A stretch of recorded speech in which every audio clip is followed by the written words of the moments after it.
I was sick, sick unto death with that long agony, and when they at length unbound me, and I was permitted to sit, I felt that my senses were leaving me. The sentence, the dread sentence of death, was the last of distinct accentuation which reached my ears. After that, the sound of the inquisitorial voices seemed merged in one dreamy, indeterminate hum. It conveyed to my soul the idea of revolution, perhaps from its association in fancy with the burr of the mill wheel. This only for a brief period, for presently I heard no more.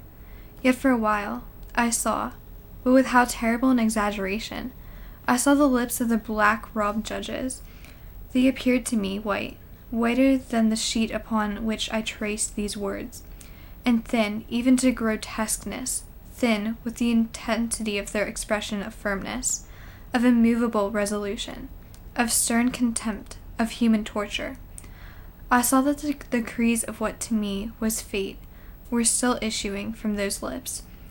I saw them writhe with a deadly locution. I saw them fashion the syllables of my name, and I shuddered because no sound succeeded.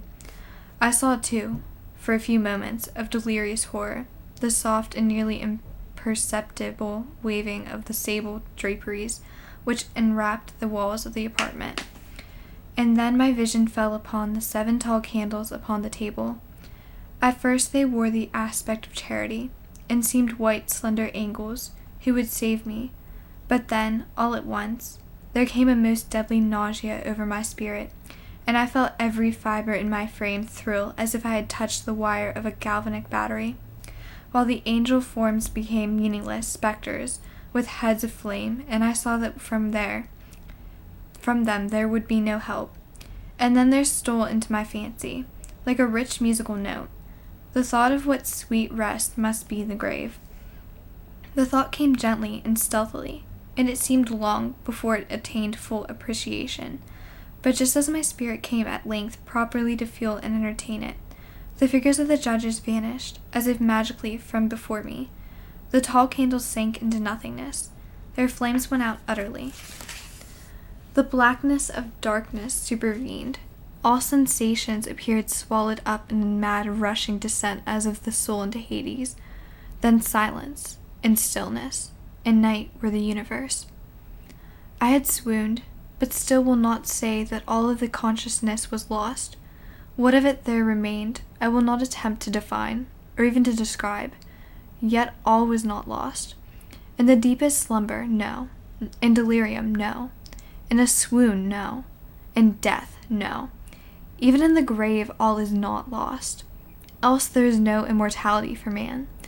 Arousing from the most profound of slumbers, we break the gossamer web of some dream. Yet, in a second afterward, so frail may that web have been, we remember not that we have dreamed. In the return to life from the swoon, there are 2 stages. First, that of the sense of mental or spiritual. Secondly, that of the sense of physical existence. It seems probable that if, upon reaching the second stage, we could recall the impressions of the first, we should find these impressions eloquent in memories of gulf beyond. And that gulf is, what? How at least shall we distinguish its shadows from those of the tomb? But if the impressions of what I have determined the first stage are not, at will, recalled yet, after a long interval, do they not come unbidden, while we marvel whence they come? He who has never swooned is not he who finds strange palaces and wildly familiar faces and coals that glow, is not he who beholds floating in mid-air the sad visions that the many may not view, is not he who ponders over the perfume of some novel flower, is not he whose brain grows bewildered with the meaning of some musical cadence which has never before arrested his attention. Amid frequent and thoughtful endeavors, to remember amid earnest struggles, to regather some token of the state of seeming nothingness into which my soul had lapsed. There have been moments when I have dreamed of success. There have been brief, very brief periods when I have conjured up remembrances which the lucid reason of a later epoch assures me could have had reference only to that condition of seeming unconsciousness. These shadows of memory tell, indistinctly, of tall figures that lifted and bore me in silence down, down, still down, till a hideous dizziness oppressed me at the mere idea of the interminableness of the descent. They tell also of a vague horror at my heart, on account of that heart's unnatural stillness. Then comes a sense of sudden motionlessness throughout all things, as if those who bore me, a ghastly train, had outrun, in their descent, the limits of the limitless, and paused from the wearisomeness of their toil. After this, I call to mind flatness and dampness, and then all is madness, the madness of a memory which busies itself among forbidden things. Very suddenly, there came back to my soul motion and sound, the tumultuous motion of the heart, and, in my ears, the sound of its beating. Then a pause in which all is blank. Then again sound, and motion, and touch, a tingling sensation pervading my frame. Then the mere consciousness of existence, without thought, a condition which lasted long. Then, very suddenly, thought, and shuddering terror, an earnest endeavor to comprehend my true state. Then a strong desire to lapse into insensibility. Then a rushing revival of soul and a successful effort to remove. And now a full memory of the trial, of the judges, of the sable draperies, of the sentence, of the sickness, of the swoon. Then entire forgetfulness of all that followed, of all that a later day and much earnestness of endeavor have enabled me vaguely to recall. So far, I had not opened my eyes. I felt that I lay upon my back, unbound. I reached out my hand, and it fell heavily upon something damp and hard. There I suffered it to remain for many minutes, while I strove to imagine where and what I could be. I longed, yet dared not, to employ my vision.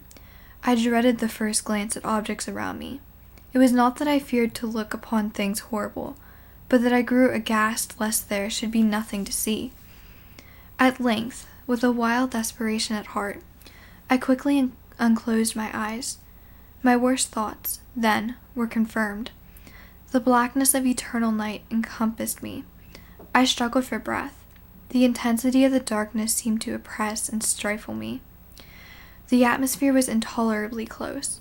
I still lay quietly, and made effort to exercise my reason. I brought to mind the inquisitorial proceedings, and attempted from that point to deduce my real condition. The sentence had passed, and it appeared to me that a very long interval of time had since elapsed. Yet not for a moment did I suppose myself actually dead. Such a supposition, notwithstanding what we read in fiction, is altogether inconsistent with real existence. But where and in what state was I? The condemned to death, I knew, perished usually at the auto da fe, and one of these had been held on the very night of the day of my trial. Had I been remanded to my dungeon to await the next sacrifice, which would not take place for many months? This I at once saw could not be. Victims had been in immediate demand. Moreover, my dungeon, as well as all the condemned cells at Toledo, had stone floors, and light was not altogether excluded. A fearful idea now suddenly drove the blood in torrents upon my heart, and for a brief period I once more relapsed into insensibility. Upon recovering, I at once started to my feet, trembling unconvulsively in every fiber. I thrust my arms wildly above and around me in all directions. I felt nothing, yet dreaded to move a step, lest I should be impeded by the walls of a tomb. Perspiration burst from every pore, and stood in cold big beads upon my forehead. The agony of suspense grew at length intolerable, and I cautiously moved forward, with my arms extended, and my eyes straining from their sockets in the hope of catching some faint ray of light. I proceeded for many paces, but still all was blackness and vacancy. I breathed more freely. It seemed evident that mine was not, at least, the most hideous of fates. And now, as I still continued to step cautiously onward, there came thronging upon my recollection 1,000 vague rumors of the horrors of Toledo. Of the dungeons there had been strange things narrated, fables I had always deemed them, but yet strange and too ghastly to repeat, save in a whisper. Was I left to perish of starvation in this subterranean world of darkness, or what fate, perhaps even more fearful, awaited me? That the result would be death, and a death of more than customary bitterness, I knew too well the character of my judges to doubt. The mode and the hour were all that occupied or distracted me. My outstretched hands at length encountered some solid obstruction. It was a wall, seemingly of stone masonry, very smooth, slimy, and cold.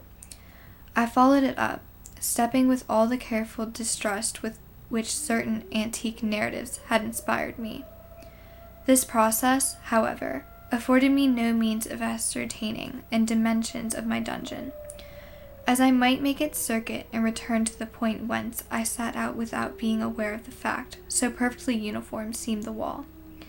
I therefore sought the knife which had been in my pocket when led into the inquisitorial chamber, but it was gone. My clothes had been exchanged for a wrapper of coarse serge. I had thought of forcing the blade in some minute crevice of the masonry, so as to identify my point of departure. The difficulty, nevertheless, was but trivial, although in the disorder of my fancy it seemed at first insuperable. I tore a part of the hem from the robe and placed the fragment at full length, and at right angles to the wall. In groping my way around the prison, I could not fail to encounter this rag upon completing the circuit. So, at least, I thought, but I had not counted upon the extent of the dungeon, or upon my own weakness. The ground was moist and slippery. I staggered onward for some time, when I stumbled and fell. My excessive fatigue induced me to remain prostrate, and sleep soon overtook me as I lay. Upon waking, and stretching forth an arm, I found beside me a loaf and a pitcher with water. I was too much exhausted to reflect upon this circumstance, but ate and drank with avidity. Shortly afterward, I resumed my tour around the prison, and with much toil came at last upon the fragment of the serge. Up to the period when I fell, I had counted 52 paces, and, upon resuming my walk, I had counted 48 more when I arrived at the rag. There were in all 100 paces, and, admitting 2 paces to the yard, I presumed the dungeon to be 50 yards in circuit. I had met, however, with many angles in the wall, and thus I could form no guess at the shape of the vault, for vault I could not help supposing it to be. I had little object, certainly no hope, in these researches, but a vague curiosity prompted me to continue them. Quitting the wall, I resolved to cross the area of the enclosure. At first, I proceeded with extreme caution, for the floor, although seemingly of solid material, was treacherous with slime. At length, however, I took courage and did not hesitate to step firmly, endeavoring to cross in as direct a line as possible. I had advanced some 10 or 12 paces in this manner, when the remnant of the torn hem of my robe became entangled between my legs. I stepped on it and fell violently on my face.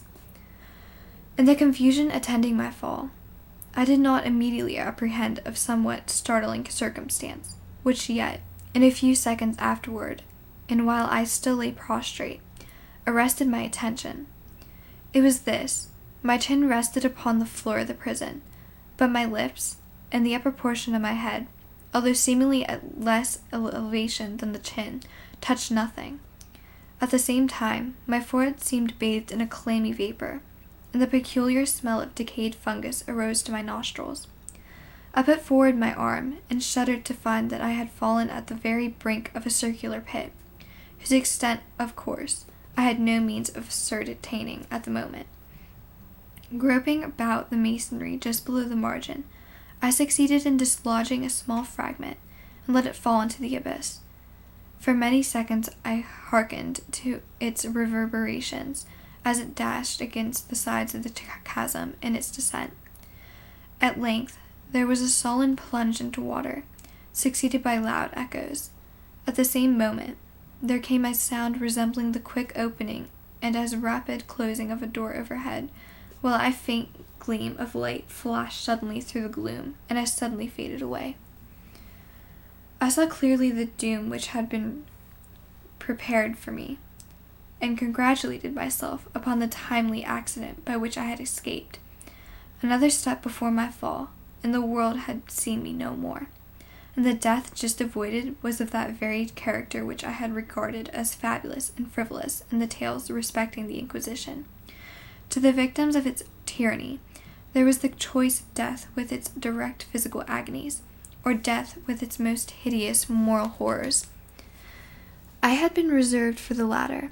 By long suffering my nerves had been unstrung, until I trembled at the sound of my own voice, and had become in every respect a fitting subject for the species of torture which awaited me. Shaking in every limb, I groped my way back to the wall, resolving there to perish rather than risk the terrors of the wells, of which my imagination now pictured many in various positions about the dungeon. In other conditions of mind, I might have had courage to end my misery at once, by a plunge into one of these abysses, but now I was the veriest of cowards. Neither could I forget what I had read of these pits, that the sudden extinction of life formed no part of their most horrible plan. Agitation of spirit kept me awake for many long hours, but at length I again slumbered. Upon arousing, I found by my side, as before, a loaf and a pitcher of water. A burning thirst consumed me, and I emptied the vessel at a draught. It must have been drugged, for scarcely had I drunk before I became irresistibly drowsy. A deep sleep fell upon me, a sleep like that of death. How long it lasted, of course I know not, but when, once again, I unclosed my eyes, the objects around me were visible, by a wild sulphurous luster, the origin of what I could not at first determine. I was enabled to see the extent and aspect of the prison. In its size I had been greatly mistaken.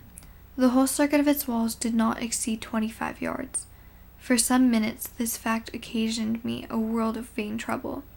Vain indeed, for what could be of less importance, under the terrible circumstances which environed me, than the mere dimensions of my dungeon? But my soul took a wild interest in trifles, and I busied myself in endeavors to account for the error I had committed in my measurement. The truth at length flashed upon me. In my first attempt at exploration, I counted 52 paces, up to the period when I fell. I must have been within a pace or two of the fragment of serge, in fact. I had nearly performed the circuit of the vault. I then slept, and upon awakening, I must have returned upon my steps, thus supposing the circuit nearly doubled what it actually was. My confusion of mind prevented me from observing that I began my tour with the wall to the left, and ended it with the wall to the right. I had been deceived, too, in respect to the shape of the enclosure. In feeling my way, I had found many angles, and thus deduced an idea of great irregularity. So potent is the effect of total darkness upon one arousing from lethargy of sleep. The angles were simply those of a few slight depressions, or niches, at odd intervals. The general shape of the prison was square.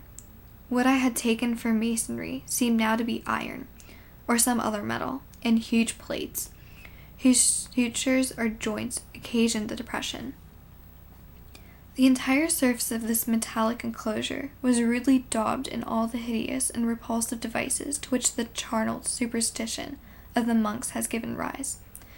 The figures of fiends in the aspects of a menace, with skeleton forms and other more really fearful images, overspread and disfigured the walls. I observed that the outlines of these monstrosities were sufficiently distinct, but that the colors seemed faded and blurred, as if from the effects of a damp atmosphere. I now noticed the floor, too, which was of stone. In the center yawned the circular pit from whose jaws I had escaped, but it was the only one in the dungeon. All this I saw indistinctly, and by much effort, for my personal condition had been greatly changed during slumber. I now lay upon my back, and at full length on a species of low framework of wood. To this I was securely bound by a long strap resembling of surcingle. It passed in many convolutions about my limbs and body, leaving at liberty only my head and my left arm to such extent that I could, by dint of much exertion, supply myself with food from an earthen dish which lay by my side on the floor. I saw, to my horror, that the pitcher had been removed. I say to my horror, for I was consumed with intolerable thirst. This thirst it appeared to be the design of my persecutors to stimulate, for the food in the dish was meat pungently seasoned. Looking upward, I surveyed the ceiling of my prison. It was some 30 or 40 feet overhead, and constructed much as the side walls. In one of its panels, a very singular figure riveted my whole attention.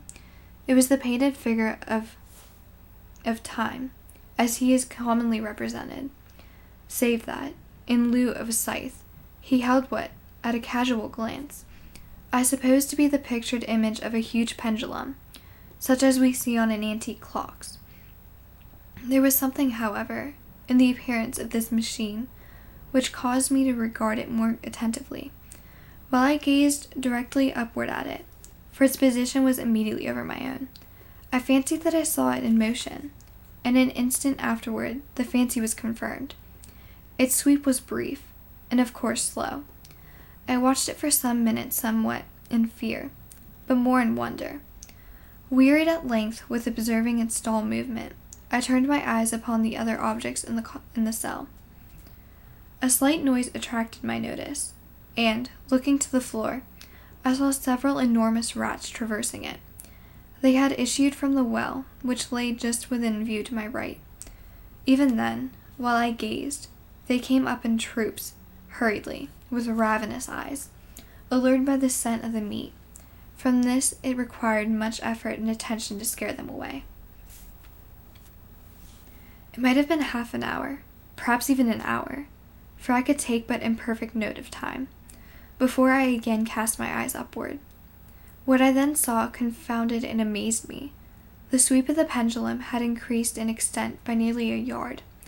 As a natural consequence, its velocity was also much greater. What mainly disturbed me was the idea that it had perceptibly descended. I now observed, with what horror it is needless to say, that its nether extremity was formed of a crescent of glittering steel, about a foot in length from horn to horn, the horns upward, and the under edge evidently as keen as that of a razor. Like a razor also, it seemed massy and heavy, tapering from the edge into a solid and broad structure above. It was appended to a weighty rod of brass, and the whole hissed as it swung through the air. I could no longer doubt the doom prepared for me by monkish ingenuity in torture. My cognizance of the pit had become known to the inquisitorial agents. The pit, whose horrors had been destined for so bold a recusant as myself. The pit, typical of hell and regarded by rumor as the ultima thule of all their punishments. The plunge into this pit I had avoided by the merest of accidents, and I knew that surprise or entrapment into torment formed an important portion of all the grotesquerie of these dungeon deaths. Having failed to fall, it was no part of the demon plan to hurl me into the abyss, and thus, there being no alternative, a different and a milder destruction awaited me. A milder. I half smiled in my agony as I thought of such application of such a term. What boots is to tell of the long, long hours of horror more than mortal, during which I counted the rushing oscillations of the steel, inch by inch, line by line, with a descent only appreciable at intervals that seemed ages. Down and still down it came. Days passed. It might have been that many days passed, ere it swept so closely over me as to fan me with its acrid breath. The odor of the sharp steel forced itself into my nostrils. I prayed. I wearied heaven with my prayer for its more speedy descent. I grew frantically mad, and struggled to force myself upward against the sweep of the fearful scimitar. And then I fell suddenly calm, and lay smiling at the glittering death, as a child at some rare bauble. There was another interval of utter insensibility. It was brief, for upon again lapsing into life, there had been no perceptible descent in the pendulum. But it might have been long, for I knew there were demons who took note of my swoon, and who could have arrested the vibration at pleasure. Upon my recovery, too, I felt very, inexpressibly sick and weak, as if through long inanition. Even amid the agonies of that period, the human nature craved food. With painful effort, I outstretched my left arm as far as my bonds permitted, and took possession of the small remnant which had been spared me by the rats. As put a portion of it within my lips, there rushed to my mind a half-formed thought of joy, of hope. Yet what business had I with hope? It was, as I say, a half-formed thought. Man has many such, which are never completed. I felt that it was of joy, of hope, but I felt also that it had perished in its formation. In vain I struggled to perfect, to regain it. Long suffocating had nearly annihilated all my ordinary powers of mind. I was an imbecile, an idiot. The vibration of the pendulum was at right angles to my length. I saw that the crescent was designed to cross the region of the heart. It would fray the serge of my robe. It would return and repeat its operations, again and again, notwithstanding its terrifically wide sweep, some 30 feet or more, and the hissing vigor of its descent, sufficient to sunder these very walls of iron. Still the fraying of my robe would be all that, for several minutes, it would accomplish. And at this thought, I paused. I dared not go further than this reflection. I dwelt upon it with a pertinacity of attention, as if, in so dwelling, I could arrest here the descent of the steel. I forced myself to ponder upon the sound of the crescent as it should pass across the garment, upon the peculiar thrilling sensation which the friction of cloth produces on the nerves. I pondered upon all this frivolity until my teeth were on edge. Down, steadily down it crept. I took a frenzied pleasure in contrasting its downward with its lateral velocity. To the right, to the left, far and wide, with the shriek of a damned spirit. To my heart, with the stealthy pace of the tiger, I alternately laughed and howled as the one or the other idea grew predominant. Down, certainly, relentlessly down. It vibrated within 3 inches of my bosom. I struggled violently, furiously, to free my left arm. This was free only from the elbow to the hand.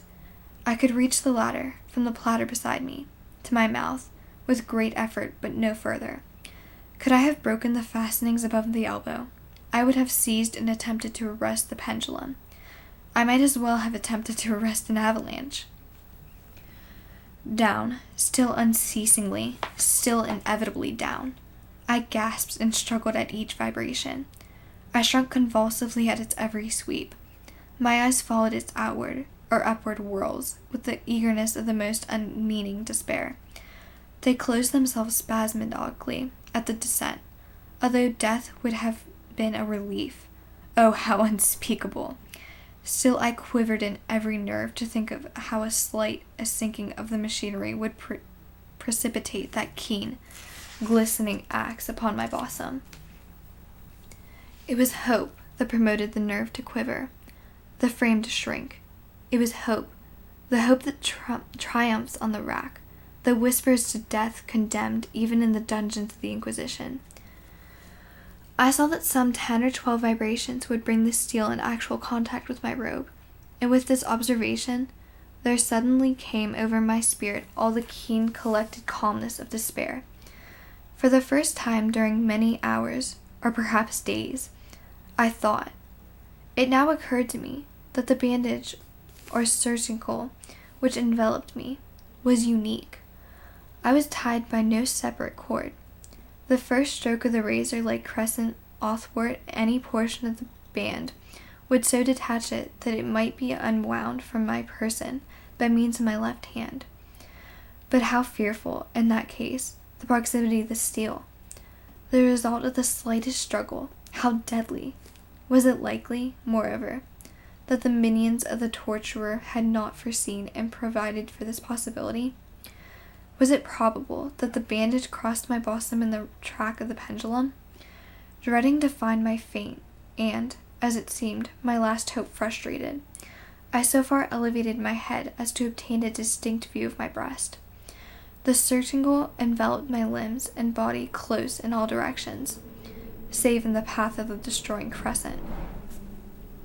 Scarcely had I dropped my head back into its original position, when there flashed upon my mind what I cannot better describe than as the unformed half of thought of that idea of deliverance to which I have previously alluded, and of which a melody only floated indeterminately through my brain when I raised food to my burning lips. The whole thought was now present, feeble, scarcely sane, scarcely definite, but still entire. I proceeded at once, with the nervous energy of despair, to attempt its execution.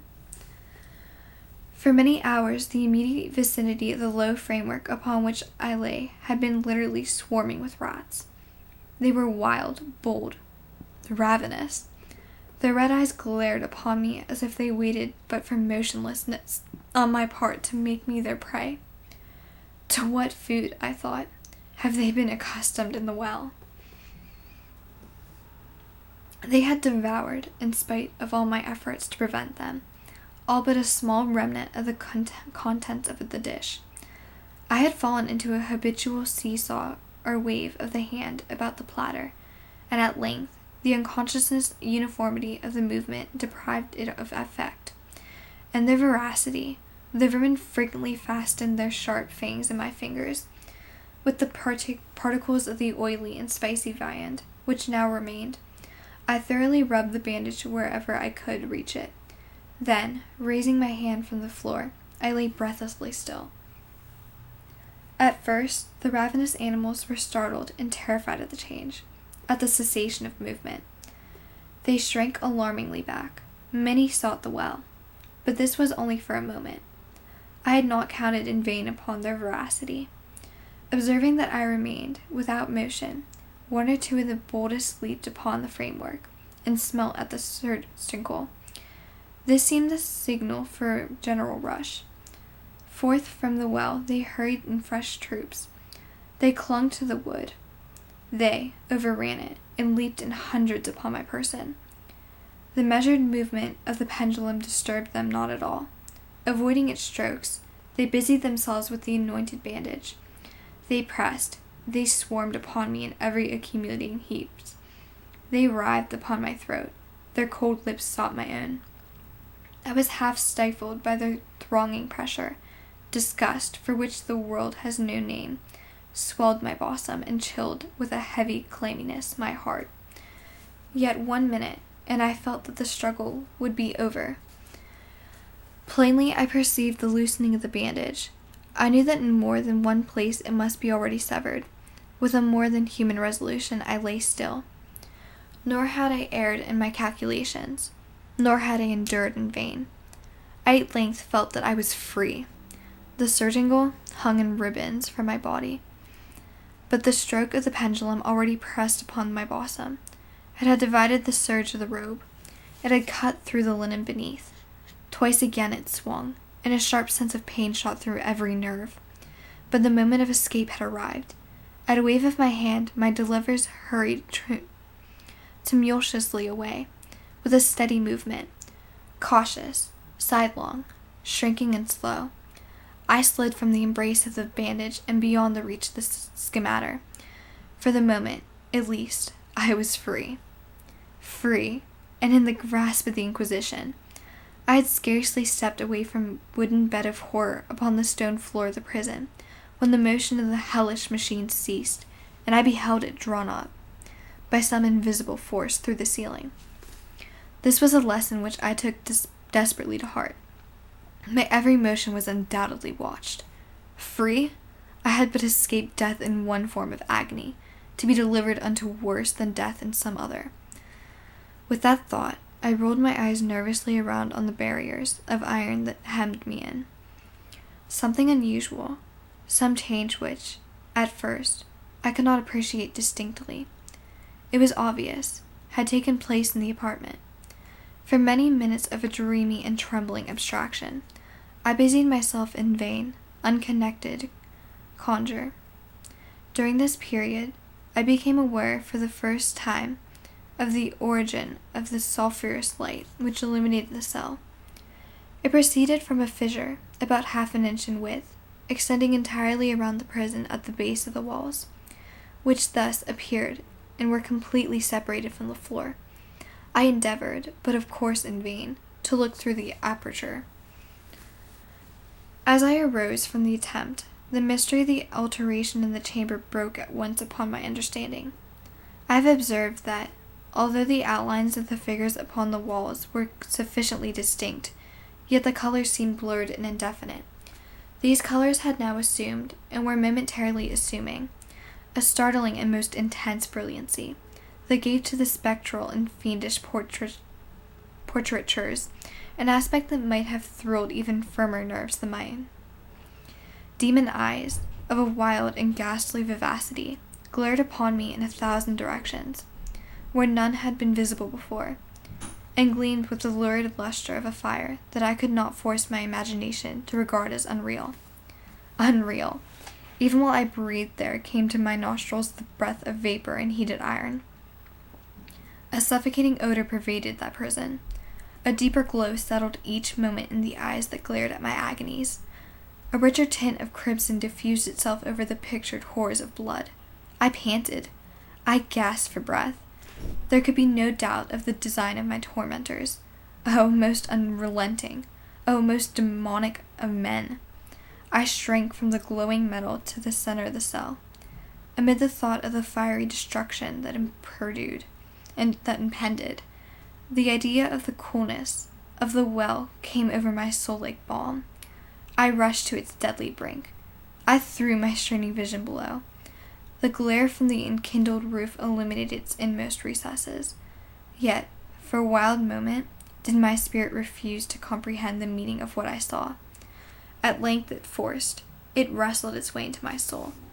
It burned itself in upon my shuddering reason. Oh, for a voice to speak! Oh, horror! Oh, any horror but this! With a shriek, I rushed from the margin and buried my face in my hands, weeping bitterly. The heat rapidly increased, and once again I looked up, shuddering as with a fit of the ague. There had been a second change in the cell, and now the change was obviously in the form. As before, it was in vain that I at first endeavored to appreciate or understand what was taking place. But not long was I left in doubt. The inquisitorial vengeance had been hurried by my twofold escape, and there was to be no more delaying with the king of terrors. The room had been square. I saw that 2 of its iron angles were now acute, 2 consequently obtuse. The fearful difference quickly increased with a low rumbling or moaning sound. In an instant, the apartment had shifted its form into that of a lozenge. But the alteration stopped not here. I neither hoped nor desired it to stop. I could have clasped the red walls to my bosom as a garment of eternal peace. Death, I said. Any death but that of the pit. Fool, I might not have known that into the pit it was the object of the burning iron to urge me? Could I resist its glow? Or even if that, could I withstand its pressure? And now, flatter and flatter grew the lozenge, with a rapidity that left me in no time for contemplation. Its center, and of course its greatest width, came just over the yawning gulf. I shrank back, but the collapsing walls pressed me resistlessly onward. At length, for my seared and writhing body, there was no longer an inch of foothold on the firm floor of my prison. I struggled no more, but the agony of my soul found vent in one loud, long, and final scream of despair. I felt that I tottered upon the brink. I averted my eyes. There was a discordant hum of human voices. There was a loud blast as many trumpets. There was a harsh grating as of 1,000 thunders. The fiery walls rushed back. An outstretched arm caught my own as I fell, fainting, into the abyss. It was that of General Assault. The French army had entered Toledo. The Inquisition was in the hands of its enemies.